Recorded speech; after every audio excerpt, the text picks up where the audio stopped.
সকালে ঘুম থেকে উঠে পাশি বিছানায় বসে ভগবান শ্রীকৃষ্ণের এই মন্ত্রটি 3 বার বলুন। দেখবেন আপনার সারা দিন খুবই ভালো কাটবে। এক গ্রামে এক দরিদ্র বৃদ্ধ মহিলা বাস করত। সে ফুল দিয়ে মালা তৈরি করে বিক্রি করত।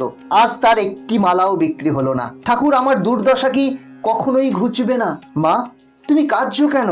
আমি অনেক বছর ধরে ভগবানের পুজোর মালা বিক্রি করছি, তবু আজ পর্যন্ত ভগবান আমার দুঃখ দুর্দশা দূর করলো না।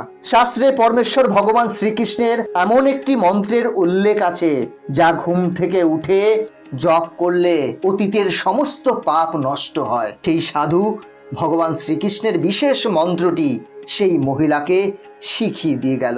এরপর প্রতিদিন সকালে উঠে চোখ খুলেই সেই বৃদ্ধা মহিলা সেই মন্ত্রটি জপ করতে লাগলো, আর ধীরে ধীরে সেই মহিলার জীবনে শুভ পরিবর্তন হতে লাগলো।